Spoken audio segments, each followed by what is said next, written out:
क्या परमेश्वर का आत्मा आप में है या नहीं? तब ये हाथ भी उसी का एक भाग उसी की ओर से प्रकट किया गया और ये शब्द लिखे गए, और जो शब्द लिखे गए वो ये हैं, मने मने तकेल उपरसीद। इसका अर्थ है मने अर्थात परमेश्वर ने तेरे राज्य के दिन गिन कर उनका अंत कर दिया है। तकेल अर्थात तू मानो तराजू में तोला गया और हल्का पाया गया है। परेस अर्थात तेरा राज्य बांटकर मादियों और फरीसियों को दे दिया गया है। प्रभु यीशु मसीह के सामर्थी नाम में हम मांगते हैं। जोर से तारीफ करो एक बार, जोर से। दानियेल की पुस्तक 5 उसकी 13 से 16 आयत को हम पढ़ेंगे। उससे पहले यदि हम इस 5 बाब को पढ़ें तो उसमें एक आयत से लिखा है, बेलशस्सर नामक राजा ने अपने 1000 प्रधानों के लिए बड़ा भोज किया और उन 1000 लोगों के सामने दाख मधु पिया। और दाख मधु पीते पीते बेलशस्सर ने आज्ञा दी कि सोने और चांदी के जो पात्र उसके पिता नबूकदनेस्सर ने यरूशलेम के चर्च से निकाले हैं, मंदिर से निकाले हैं, उन्हें लाया जाए और राजा अपने प्रधानों, रानियों और रखेलियों समेत उसमें से पिए। और जो सोने के पात्र यरूशलेम में परमेश्वर के भवन के में से निकाले गए थे वो लाए गए और राजा अपने प्रधानों, रानियों और रखेलियों समेत उसमें पीने लगा। वे दाख मधु पीकर सोने, चांदी, पीतल, लोहे, काठ और पत्थर के देवताओं की स्तुति कर रहे थे। उसी घड़ी मनुष्य के हाथ की सी कई उंगलियां प्रकट होकर दीवट के सामने राज मंदिर की दीवार के चूने पर कुछ लिखने लगी और हाथ का जो भाग लिख रहा था वो राजा को दिखाई पड़ा। उसे देखकर राजा डर गया और मन ही मन बहुत घबरा गया। उसकी कमर के जोड़ ढीले पड़ गए और कांपते कांपते उसके घुटने एक दूसरे से टकराने लगे। तब राजा ने ऊंचे शब्द से पुकार कर तंत्रियों, कसदियों, भविष्य बताने वालों को हाजिर करवाने की आज्ञा दी। तब बेबीलोन के पंडित और तब राजा उनसे कहने लगा, उन पंडितों से, जो कोई ये लिखा हुआ पढ़कर इसका अर्थ मुझे समझाएगा उसे बैंजनी रंग का वस्त्र पहनाया जाएगा, उसके गले में सोने की कंठमाला पहनाई जाएगी। मेरे राज्य में तीसरा वही प्रभुता करेगा। तब राजा के सब पंडित लोग भीतर आए, परंतु उस लिखे हुए को ना पढ़ सके और ना राजा को उसका अर्थ समझा सके। इस पर बेलशस्सर राजा बहुत घबरा गया और भयतुर हो गया और उसके प्रधान भी बहुत व्याकुल हुए। राजा और प्रधानों के वचनों को सुनकर रानी भोज के भवन में आई और कहने लगी, हे राजा, तू युग युग जीवित रहे, अपने मन में ना घबरा और ना उदास हो। तेरे राज्य में दानियेल नाम का एक पुरुष है जिसका नाम तेरे पिता ने बेलतशस्सर रखा था। उसमें पवित्र ईश्वरों की आत्मा रहती है और उस राजा के दिनों में उसमें प्रकाश, प्रवीणता और ईश्वरों के तुल्य बुद्धि पाई गई। हे राजा, तेरा पिता जो राजा था उसने उसको सब जोशियों, तांत्रिकों, कसदियों और भविष्य बताने वालों का प्रधान बना दिया था, क्योंकि उसमें उत्तम आत्मा, ज्ञान, प्रवीणता, स्वप्नों का फल बताने, पहेलियां खोलने, संदेह दूर करने की शक्ति पाई गई। इसलिए अब दानियेल बुलाया जाए और वो इसका अर्थ बताएगा। तब दानियेल राजा के सामने भीतर बुलाया गया और राजा दानियेल से पूछने लगा, क्या तू वही दानियेल नहीं जो मेरे पिता नबूकदनेस्सर राजा द्वारा यहूदा देश से लाए हुए यहूदी बंदियों में से है? मैंने तेरे विषय में सुना है कि ईश्वर की आत्मा तुझ में रहती है और प्रकाश, प्रवीणता और उत्तम बुद्धि तुझ में पाई जाती है। देख, अभी पंडित और तंत्री लोग मेरे सामने इसलिए लाए गए हैं कि वो लिखा हुआ पढ़ सकें और उसका अर्थ मुझे बताएं, परंतु वे उस बात का अर्थ ना समझा सके। परंतु मैंने तेरे विषय में सुना है कि दानियेल भेद खोल सकता है और संदेह दूर कर सकता है। इसलिए यदि तू उस लिखे हुए को पढ़ सके और उसका अर्थ मुझे समझा सके तो मैं तुझे बैंजनी रंग का वस्त्र, तेरे गले में सोने की कंठमाला पहनाई जाएगी और राज्य में तीसरा तू प्रभुता करेगा। दानियेल ने राजा से कहा, अपने दान अपने पास रख, जो बदला तू मुझे देना चाहता है वो किसी और को दे दे, परंतु मैं लिखी हुई बात राजा को पढ़ सुनाऊंगा और उसका अर्थ भी तुझे समझाऊंगा। हे राजा, परम प्रधान परमेश्वर ने तेरे पिता नबूकदनेस्सर को राज्य, बढ़ाई, प्रतिष्ठा और प्रताप दिया था, और उस बढ़ाई के कारण जो उसको परमेश्वर ने दी थी, देश देश और जाति जाति के सब लोग और भिन्न भिन्न भाषा बोलने वाले उसके सामने कांपते और थरथराते थे। वह जिसे चाहता घात करता था, जिसे चाहता जीवित रखता था, जिसे वो चाहता उसे ऊंचा पद देता था और जिसे चाहता था गिरा देता था। परंतु जब उसका मन फूल उठा और उसकी आत्मा कठोर हो गई और वो अभिमान करने लगा, तब वह अपने राज सिंहासन पर से उतारा गया और उसकी प्रतिष्ठा भंग की गई।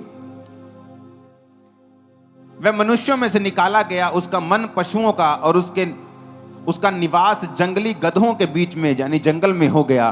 वह बैलों के समान घास चरता और उसका शरीर आकाश की ओस से भीगा करता था। यानी वो पागल हो गया था, उसे मेंटली अपसेट के दौरे पड़ने लगे। उसके बाद वो जंगलों में रहने लगा, उसके नाखून बढ़ गए, दाढ़ी बढ़ गई, आकाश की ओस से बाइबल कहती वो भीगा करता था। परमेश्वर ने उसे राज सिंहासन से गिराया और जब तक उसने जान नहीं लिया कि परम प्रधान परमेश्वर मनुष्यों के राज्य में प्रभुता करता है और जिसे चाहता उसको अधिकारी ठहराता है, तो भी हे बेलशस्सर, तू जो उसका बेटा है, ये सब कुछ तू जानता था, फिर भी तूने अपने आप को नम्र नहीं किया, वरन तूने स्वर्ग के प्रभु के विरुद्ध उठकर उसके भवन के बर्तन मंगवाकर अपने सामने रखवाए और प्रधान रानियों रखेलियों समेत तूने उसमें से शराब पी, दाख मधु पिया और सोने चांदी पीतल लोहे काठ और पत्थर के देवता जो ना देखते ना सुनते ना कुछ जानते उनकी स्तुति की। परंतु परमेश्वर जिसके हाथ में तेरा प्राण है, जिसके वश में तेरा चलना फिरना है, उसका सम्मान तूने नहीं किया। तब ये हाथ भी उसी का एक भाग उसी की ओर से प्रकट किया गया और ये शब्द लिखे गए, और जो शब्द लिखे गए वो ये हैं, मने मने तकेल उपरसीन। इसका अर्थ है मने अर्थात परमेश्वर ने तेरे राज्य के दिन गिनकर उनका अंत कर दिया है। तकेल अर्थात तू मानो तराजू में तोला गया और हल्का पाया गया है। परेस अर्थात तेरा राज्य बांटकर मादियों और फरीसियों को दे दिया गया है। तब बेलशस्सर ने आज्ञा दी और दानियेल को बैंजनी का वस्त्र पहनाया गया, उसके गले में सोने की कंठमाला पहनाई गई और ढिंढोरिये ने उसके विषय में पुकारा कि राज्य में दानियेल तीसरा प्रभुता करेगा। उसी रात कसदियों का राजा बेलशस्सर मर गया और दारामादी जो 62 वर्ष का था राजगद्दी पर विराजमान हुआ। सब बोलो आमीन।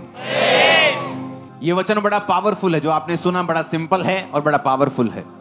आज अगर आप क्रिश्चियंस को देखेंगे, लोगों को देखेंगे, यूथ को देखेंगे, वो अपनी लाइफ में कंफ्यूज रहते हैं कि मुझे क्या करना है, मुझे किधर जाना है, मेरी लाइफ में सक्सेस क्यों नहीं है, मेरी फैमिली में डिलीवरेंस क्यों नहीं है। बाइबल एक बात बताती है कि जहां कहीं परमेश्वर का आत्मा है वहां आजादी है। अगर आपकी लाइफ में परमेश्वर का आत्मा होगा, जिस तरह इसकी गवाही दी गई दानियेल की कि इसमें ईश्वर की आत्मा वास करती है, इसके अंदर रहती है, तो बाइबल कहती है अगर परमेश्वर का आत्मा नया नियम में कहता है कि अगर परमेश्वर का आत्मा तुम में है और जहां कहीं परमेश्वर का आत्मा है वहां आजादी होगी, वहां डिलीवरेंस होगी। वो डिलीवरेंस तुम्हारी फैमिली की होगी, वो तुम्हारी लाइफ की होगी, तुम्हारी सेवकाई की होगी, वो तुम्हारे कैरियर की होगी, तुम्हारे शरीर की होगी। जहां कहीं भी शैतान ने तुम्हें बांधा हुआ है, तुम वहां पे डिलीवरेंस को देखोगे अगर परमेश्वर का आत्मा तुम्हारी जिंदगी में है तो। कितने इस बात को समझ गए? अब बात यह है कि क्या परमेश्वर का आत्मा मुझ में या आप में है या नहीं। आप दो तरह से परमेश्वर में चलते हैं, एक चलते हैं परमेश्वर की पावर के साथ और एक चलते हैं परमेश्वर की प्रेजेंस के साथ। परमेश्वर की पावर में चलना अलग चीज है, परमेश्वर की हुजूरी में चलना एक अलग चीज। जो व्यक्ति जिन्होंने परमेश्वर के दानों और वरदानों को पाया वो बिगड़ सकते हैं और बाद में अपने दानों वरदानों को ले हैंड प्रेयर के रूप में 25-50 हजार में बेच भी सकते हैं। वो उस अनॉइंटिंग को बेच भी सकते हैं, वो अनॉइंटिंग काम भी करेगी लेकिन हाई लेवल तक नहीं, एक सिंपल लेवल तक। वो है वरदानों में चलना। जब एक व्यक्ति वरदानों में चलना चाहता है उसे कोई भी तौबा की जरूरत नहीं है, क्योंकि वो वरदान उसे परमेश्वर ने दिए हैं। वो तौबा ना भी करे तो भी वो वरदानों को यूज कर सकता है। लेकिन एक है परमेश्वर की प्रेजेंस में चलना, एक है परमेश्वर की हुजूरी में चलना।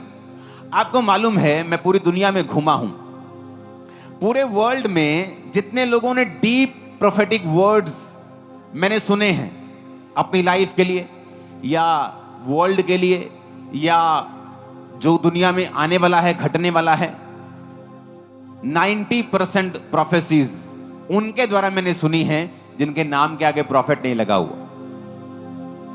वो पवित्र आत्मा से भरे हुए लोग हैं। कोई पास्टर है, कोई प्रेरित है, कोई टीचर है, कोई ब्रदर लिखता है अपने नाम के सामने। और लेकिन जो परमेश्वर ने उनके ऊपर जाहिर किया है वो नजर आता है कि ये बिना परमेश्वर के हाथ के पॉसिबल नहीं है। बाइबल कहती है जब डैनियल के बारे में गवाही दी गई तो कहा गया कि इसमें संदेह दूर करने की शक्ति है, कि जब डैनियल के पास कोई जाता है तो उसका संदेह, उसका शक जो है, उसकी कंफ्यूजन जो है, उसकी लाइफ की दूर हो जाती है। राजा तेरे को कोई पंडित, कोई तांत्रिक नहीं बता सकता, तो उसी डैनियल को बुला जिसमें ईश्वरों की आत्मा रहती है, वही तेरा हल कर सकता है। जब एक क्रिश्चियन सोता है तो वो नींद पूरी करने के लिए नहीं सोता, बल्कि वो परमेश्वर से बात करने के लिए भी सोता है। बाइबल कहती है परमेश्वर आपसे सपनों में बात करता है, वरन एक बार नहीं 2 बार करता है, ताकि आने वाली डिस्ट्रक्शन से वो आपको बचाए। इसलिए परमेश्वर का आत्मा सपनों में आपसे बात करता है। मैंने पास्टर्स के लिए विश्वासियों को सपने आते देखे हैं और पूरे होते देखे हैं। इस दुनिया की मोस्टली जो राइट प्रोफेटिक वर्ड्स हैं, और बहुत से जो आने वाले अपकमिंग जनरेशंस है, वो अपने नाम के आगे प्रॉफिट नहीं लगाना चाहते, क्योंकि इतना अब्यूज कर दिया गया है, इतना मिसयूज कर दिया गया है, इतनी गेम्स खेली गई हैं, इतनी गिमिक्स खेली गई हैं, जबकि परमेश्वर का वचन सीधा है। और अगर आप भी, अगर रात को आप सो रहे हैं और आप प्रभु से बात कर रहे हैं कि परमेश्वर मुझसे बात कर, मुझसे बात कर, मुझसे बात कर, आपकी ये प्रेयर है। चलते फिरते कई बार आप एक ऐसी सिचुएशन में होते हैं कि आप प्रभु से कहते हैं परमेश्वर तेरा आत्मा मुझसे बात करे, और आप ये भी जानते हैं कि परमेश्वर तोता नहीं है कि आप उससे तोते से पूछेंगे, तोता उसी समय बोलेगा। परमेश्वर के बात करने का तरीका है, और कई बार वो बड़े अजीब और अचंभी रीति के साथ बात करता है। कई बार परमेश्वर ट्रबल से आपकी अगुवाई करता है। जब तक इजरायली लोग मिस्र में थे और राजा उनको कुछ नहीं कह रहा था, तब तक वो कंफर्ट में थे। सुबह जाते थे काम पे, शाम को आते थे। वो बंधुआई और वो जो नौकरी थी उन्हें कंफर्ट में जो रखा हुआ था। लेकिन परमेश्वर जानता कि ये एक मास्टर प्लान नहीं है, मुझे तुमको यहां से निकालना पड़ेगा। वो भी जानते थे कि आज से 400 वर्ष पहले ये प्रोफेसी हुई थी कि हमें परमेश्वर कनान देश देगा। ये तो एक ट्रेनिंग है हमारी, हम यहाँ के नहीं हैं। लेकिन कंफर्ट ने उन्हें संभाल के रखा हुआ था। हर बंदा अपने कंफर्ट में था। मेरी सेवकाई पे कोई आंच ना आ जाए, मेरे परिवार पे कोई आंच ना आ जाए, नहीं मैं उसके खिलाफ ये नहीं कह सकता, मैं प्यार का प्रीच कर सकता हूं। सब उस समय कंफर्ट में थे। लेकिन बाइबल कहती परमेश्वर ने राजे का मन बदल दिया। राजा कठोर हो गया। राजा उनको जब दुख देने लगा, सारे कंफर्ट से बाहर जब आने लगे तो प्रेयर करने लगे। इसलिए जब मैं वचन प्रोफेटिक वर्ड देता हूं संडे और थर्सडे, मैं वचन के साथ उसको देता हूं और वचन ज्यादा सुनाता हूं, क्योंकि वचन का कोई भी तोड़ नहीं है। कोई वचन को झुठला नहीं सकता। वो बड़े से बड़ा डॉक्टर क्यों ना हो, बड़े से बड़ा इंजीनियर क्यों ना हो, बड़े से बड़ा साइंटिस्ट क्यों ना हो, वो वचन के सामने निरुत्तर रहेगा। क्योंकि वचन कहता है कि पवित्र आत्मा उन लोगों को जो संसार में है धार्मिकता और पाप के विषय में निरुत्तर करेगा। हालेलुया। इसलिए वो मिनिस्ट्री जो प्रोफेटिक में जाती हैं उनको वचन की और जरूरत होती है, ताकि वो वचन के बीच में से लोगों को लेके जाएं। क्योंकि हर एक बंदा प्रोफेटिक और हीलिंग से परमेश्वर में नहीं आएगा, पर वचन एक ऐसा हथियार है कि हर व्यक्ति, हर बंदा वचन के सामने सिर को झुकाएगा। अब आने वाले समय में मैं आपको बता चुका हूं, अगर आप अपने बच्चों को 10वीं 12वीं करके छोड़ देते हैं तो ये आपकी गलती होगी, क्योंकि जो ग्रेस परमेश्वर ने देनी थी वो दे चुका है। मैं नहीं कह रहा हूं ग्रेस उतरेगी, आप जाएंगे ग्रेस, मैं नहीं कह रहा हूं।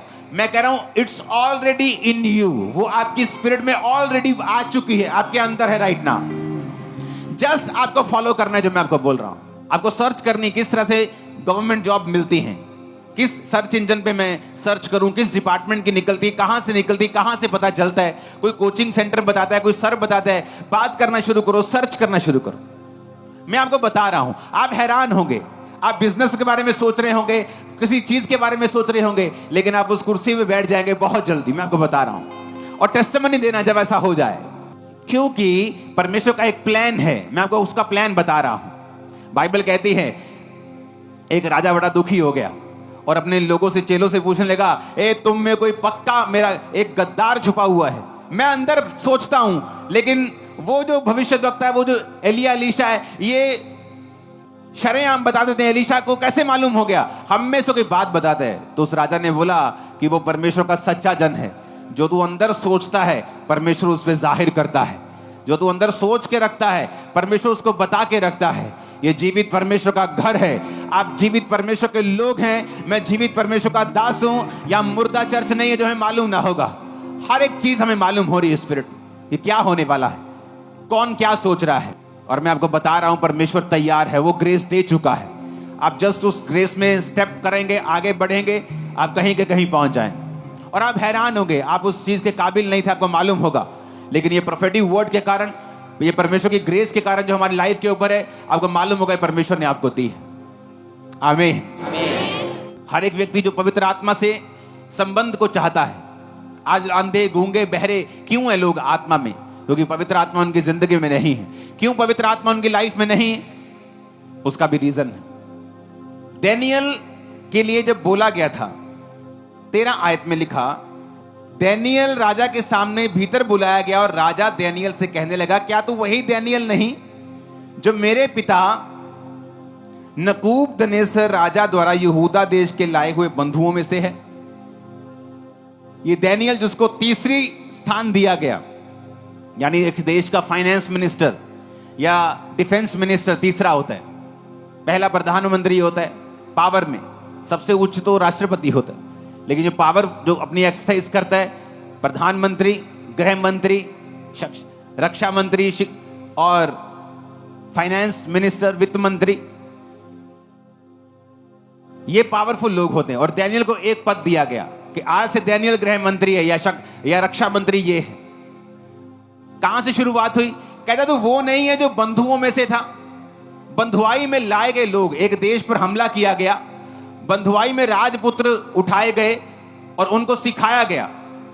और जब दानियेल छोटा था और राजा का खोजा, राजा का बंदा आया और बोला ये तुम्हें खाना पड़ेगा। उसने कहा ये तो बाइबल में मना किया हुआ, मैं तो नहीं खा सकता। और वो तैयार था कि अगर इसके लिए उसे सजा मिलती है, उसे ट्रेनिंग से निकाल दिया जाता है, जेल भेज दिया जाता है या मजदूर डिपार्टमेंट में भेज दिया जाता है, वो सारा कुछ करने के लिए रेडी हो चुका था। उसने मन बना लिया था कि अगर परमेश्वर के वचन के कारण मेरा नुकसान भी होता है तो मैं झेलने के लिए तैयार हूं। आज इतने डरपोक हो चुके हैं लोग कि जब वो इतनी घटिया बातों को क्रिश्चियनिटी में होता हुआ देखते हैं तो बोल नहीं पाते। क्यों? क्योंकि उन्हें अपनी मिनिस्ट्री का डर है कि लोग हम पे अटैक ना करें। वचन को तोड़ मरोड़ कर उसे सही साबित करने की कोशिश करते हैं, जबकि ऐसा नहीं होना चाहिए। अब दानियेल ने मन बना लिया कि अगर नुकसान भी होता है तो मैं ये नहीं खाऊंगा। उसने कहा चल एक चीज मैं तेरे लिए कर सकता हूं, तू ऐसा कर, ये सारा जो मना है बाइबल में खाना पीना, ये तू दूसरे को दे दे और मुझे ये खाना दे दे, साग पात चाहे दे दे, चाहे मुझे तू सिंपल रोटी दे दे। 10 दिन बाद मेरे चेहरा और उसका चेहरा तू नोटिस कर, अगर तो मेरा चेहरा ज्यादा उज्जवल है, चिकना है, तो मुझे यही खाना दिया कर। लेकिन वो लोग जो राजा का ठहराया हुआ बड़ा बड़ा खाना और बड़ी बड़ी महंगी दाख मधु पी रहे हैं, तो उनका चेहरा चेक करना, अगर उनका ज्यादा उज्जवल होगा तो मैं तेरी बात को मान लूंगा। और बाइबल कहती है कुछ दिन बाद जब चेहरे जांचे गए, दानियेल का चेहरा ज्यादा चिकना और ज्यादा साफ और ज्यादा चमकदार निकला, क्योंकि परमेश्वर दानियेल के साथ था और उसके लोगों के साथ था। और हुआ क्या? वहां से आदत पड़ी वचन पे चलने की। क्या आप वचन पे चलते हैं? आज आपका सरपंच गांव का नाराज हो जाए, भाई साहब आप परमेश्वर को छोड़ने के लिए तैयार हो जाते हैं। आज 4 लोग इकट्ठे होकर आपके पास आए, बोलते हैं तेरे शादी में नहीं आएंगे, तेरी मर्ग में नहीं आएंगे, तेरे पिंड से जगह नहीं देवांगे, और तुम लोग यीशु मसीह को छोड़ने के लिए तैयार हो जाते हो। इसीलिए मैं कहता हूं कि तुम में पवित्र आत्मा नहीं है और तुम वचन से प्यार नहीं करते। अगर करते होते, अगर पवित्र आत्मा तुम में होता तो छुटकारा भी तुम में होता और तुम परमेश्वर के लिए, उसके वचन के लिए खड़े भी होते। एक समय तक खड़े होने का, मैं खड़ा हुआ हूं, कोई बात नहीं, कोई रिश्तेदार जाता है जाए, लोग जाते जाएं, परिवार जाता जाए। आप जानते परमेश्वर के वचन पे खड़े होने से मेरी फैमिली में इतनी फाइट हो चुकी थी कि एक टाइम मैं अपना घर छोड़ के चला गया था, सदा के लिए मैं चला गया, अपना घर छोड़ दिया था। लेकिन परमेश्वर की वो प्लान नहीं था कि मेरी फैमिली ना बचाई जाए। तो मेरे पास्टर्स जो थे वो मेरी अगुवाई करते रहते थे। इतना मैं एक्साइटेड और इतना स्टैंड लेने वाला था परमेश्वर के लिए कि मुझे परमेश्वर के वचन के सामने कोई नहीं चाहिए था। एक समय खड़े होने का, एक समय दिखाने का कि आप वचन से प्यार करते हैं। दानियेल क्यों इतना ऊंचा हुआ? क्यों उसमें संदेह दूर करने की शक्ति थी, डाउट दूर कर सकता था। अगर मैं आपके डाउट दूर कर सकता हूं तो मेरे डाउट दूर नहीं होंगे? क्या लगता है आपको?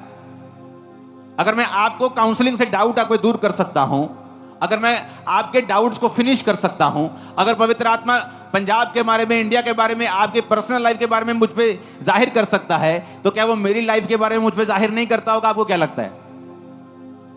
ये कौन सी टॉर्च है जो मैं आपके लिए रोशनी कर सकता हूं और मेरे लिए अंधेरा हो? ये फेक टॉर्च नहीं है, ये मेरे लिए भी उतना ही उजाला करती है, बल्कि ज्यादा उजाला करती है आपसे भी, जो मैं आपके लिए करता हूं। आमीन। एक बार एक सिस्टर मुझसे मिलने के लिए आए अपॉइंटमेंट में, और अगर आप पवित्र आत्मा के चलाए हुए जन हैं तो आप वो नहीं सुनते जो वो लोग कह रहे हैं, आप वो सुनते हैं जो पवित्र आत्मा आपको बता रहा है। तो वो बताने लगी, मेरी इसके लिए प्रेयर करना, मेरी इस चीज के लिए प्रेयर करना, मेरी फैमिली के लिए प्रेयर करना, मेरे लिए प्रेयर करना। तो पवित्र आत्मा मुझे बताने लगा कि इसके बारे में पूछ, तेरा पिता कहाँ है? डेथ हो गई। अच्छा, मम्मी कहाँ है? वो वापिस चली गई। क्यों वापिस चली गई? क्योंकि वो सेकंड मैरिज थी, तो वो जब पिताजी की डेथ हुई तो वापिस चली गई। ओके, तो पिताजी की प्रॉपर्टी का क्या हुआ? हाँ पापा जी, बस यही चलता केस। मैंने कहा क्या हुआ? असी उन्होंने प्रॉपर्टी नहीं देना चाहते मम्मी नू। मैंने कहा क्यों? क्योंकि उन्हें पिता की सेवा नहीं की। पर मैं कहा टेक्निकली और स्पिरिचुअली वो उसकी वाइफ, और तुम उसकी प्रॉपर्टी के हिस्से को रोक नहीं सकते, और यही रीजन है तुम्हारी लाइफ में बेचैनी है और तुम प्रॉब्लम में हो। और इमेजिन करो अगर आप में पवित्र आत्मा नहीं है तो लोग आपको बताएंगे इसके लिए प्रेयर करना, आप बोलेंगे हाँ जी बहन जी, अजी तारे लिए प्रेयर करांगे, और पवित्र आत्मा आपसे बात नहीं कर रहा। क्योंकि जब वचन पे खड़े होने का समय था, आप लोग प्रेम का प्रीच कर रहे थे। जब वचन पे खड़े होने का समय था, आप लोग कुछ और ही कर रहे थे। जब स्टैंड लेने का टाइम था अपने मोहल्ले वालों के सामने, अपने एमएलए के, अपने एमपी के सामने, आप लोग कुछ और ही बोल रहे थे। जब जय मसीह की बोलने का समय था, आप कुछ और बोल रहे थे। क्योंकि आप लोगों के अंदर डर होगा, लेकिन जो परमेश्वर के पवित्र जन हैं उनके अंदर कभी डर नहीं होता। वो ओवरकम कर जाते हैं अपने डर को। उन्हें मालूम है परमेश्वर में किस रीति के साथ चलना है। हालेलुया। तो जो पवित्र आत्मा आपके अंदर होता है, वो संदेह दूर करता है। लोगों की जो पहेली बनाई हुई लाइफ की, उन्हें सॉल्व करता है, आपके लिए भी और मेरे लिए भी। लेकिन ये शुरुआत कैसे हुई? शुरुआत हुई बेसिक वर्ड से कि ये नहीं खाना, एक छोटा सा वचन। आज 90% जब लोग काउंसलिंग के लिए हर मंगलवार को आते हैं, तो पूरी टीम जो मेरी बैठाई हुई होती है, आपके केसेस बाद में वो मुझसे डिस्कस करती है, आपकी रिपोर्ट्स आती हैं। जो लोग मुझसे ज़्यादा मिलना चाहते हैं, ज़्यादा रिक्वेस्ट करते हैं, उनसे मैं उनके लिए बात करता हूँ कि इसको मिलाना है, इसको मिलाना है, इसको मिलाना है, इसको ले हैंड पे खड़ा करना है, नहीं इसको मिलाने की जरूरत नहीं, इसको प्रार्थना की जरूरत है, इसको ले हैंड की जरूरत है, इसको फास्टिंग की जरूरत है। तो आपके केस डिस्कस होते हैं। 90% बंदे ऐसे हैं जो अपना टाइथ पे नहीं करते। इमेजिन करो, जो लिखा हुआ वचन है, अगर आप उसको फॉलो नहीं करते हैं तो परमेश्वर का आत्मा आप में वास कभी नहीं कर सकता। आप क्रिश्चियन हो सकते हैं, नाम के क्रिश्चियन हो सकते हैं, बैप्टाइज हो सकते हो, यहां तक कि परमेश्वर आपको खिलाएगा, पिलाएगा, प्रेम भी करेगा, आपको कई बार बचा के भी रखेगा शैतान से। लेकिन पवित्र आत्मा की वो प्रेजेंस, वो संदेह दूर करने की शक्ति और वो लेवल जो डैनियल जैसे लोगों के अंदर था, वो आप में कभी नहीं आएगा। आप कभी कंप्लीट डिलीवरेंस में नहीं जाएंगे अगर आप लिखे हुए वचन को फॉलो नहीं करते। 90% बंदे प्रार्थना नहीं करते जब काउंसलिंग के लिए आते, बंदे जेंट्स। 90% औरतें प्रार्थना करती हैं, लेकिन अलग अलग मसलों में फंसी हुई हैं। कोई सास के साथ खिटपिट में फंसा हुआ है, कोई दरानी के साथ फंसा हुआ है, कोई ग्वांडी के साथ फंसा हुआ है, पड़ोसी के साथ फंसा हुआ है, खिटपिट चल रही है, मन डिस्टर्ब है, हस्बैंड के अधीन नहीं। और यही चीजें आपकी लाइफ में डिस्टर्बेंस पैदा करती है। क्योंकि अगर आप लिखे हुए वचन से प्यार नहीं करेंगे, आप नेक्स्ट लेवल की अनॉइंटिंग कभी हासिल नहीं कर पाएंगे। डैनियल के अंदर वो जो लिखा, वो उसने समझाया, वो एक दिन में नहीं समझा दिया। पहले उसने वचन को फॉलो किया, वचन से प्यार किया, वचन के लिए अगर मरना पड़े, झुकना पड़े, कटना पड़े, तो वो भी वो करने के लिए तैयार था। कितने मेरी बातों को समझ रहे हैं? क्या आप लिखे हुए वचन से प्यार करते हैं? पहली स्टेज कौन सी है कि लिखे हुए वचन से प्यार करना? क्या लिखा है बाइबल में? टाइथ पे करना है, आप नहीं करते। प्रार्थना करनी है रोज 2 घंटे, 24 मिनट, 2.5 घंटे प्रार्थना करनी, नहीं करते। रोजा रखना है हफ्ते में 2, नहीं रखते। जब हमने बेसिक कंप्लीट नहीं किया और लिखे हुए वचन को कंप्लीट नहीं किया, जब पवित्र आत्मा देखता है कि आपने जो लिखा हुआ था उसी से प्यार नहीं किया, तो वो आपको अगली बात कैसे बता सकता है? जब आपने अपनी नींव को कंप्लीट नहीं किया, तो आपका मिस्त्री आकर लेंटर की बात कैसे कर सकता है? लेंटर की बात तो तभी करेंगे ना जब नींव डलेगी। तो अगर आप वचन के साथ प्यार नहीं करते हैं, लिखे हुए को पूरा नहीं करते हैं, पवित्र आत्मा कभी आपके अंदर वास नहीं कर सकता, और ना वो आपकी अगुवाई उस रीति से कर सकता है जैसी वो एक विश्वासी की, पास्टर की, प्रेरित की करना चाहता है। इमेजिन करो, लिखा हुआ पूरा नहीं किया, अभी तक प्रेयर नहीं कर रहे जेंट्स, टाइथ ही नहीं बो रहे, अभी तक फास्टिंग नहीं शुरू की, तो जो लिखा हुआ नहीं पूरा किया तो आगे तो मतलब नहीं बनता। अभी तो नींव नहीं कंप्लीट हुई तो आगे तो मतलब नहीं बनता। हर एक ग्रेट बिल्डिंग नींव की खोदने से शुरुआत हुई है उसकी। कोई दुनिया की ऐसी बड़ी बिल्डिंग नहीं है, वो बुर्ज खलीफा से लेके वो दुनिया की सबसे बड़ी बिल्डिंग से लेके सबसे छोटी हो, सबसे मजबूत हो, सबसे मोटी हो, चौड़ी हो, कोई हो, शुरुआत सबकी नींव से होती है। अगर आपकी नींव स्ट्रांग नहीं है तो गहरे भेदों का कोई मतलब नहीं रह जाता। अगर आपका टाइट, अगर आपकी प्रेयर, अगर आपकी फास्टिंग, अगर आपकी ये चीजें कंप्लीट नहीं है तो अपने पड़ोसी को बोलो, अपने बेसिक को कंप्लीट कर, तू बरकत को पाएगा। आमीन बोलो ऊंची आवाज में। परमेश्वर के गहरे वेदों को परमेश्वर के दास के द्वारा जानने के लिए और ऐसी और नई वीडियोस को देखने के लिए हमारे YouTube चैनल को सब्सक्राइब करें और साथ में बेल आइकन को प्रेस करें ताकि ऐसी और नई वीडियोस की नोटिफिकेशन सबसे पहले आप तक पहुंच सके। जुड़े रहें परमेश्वर की हजूरी के साथ। God bless you.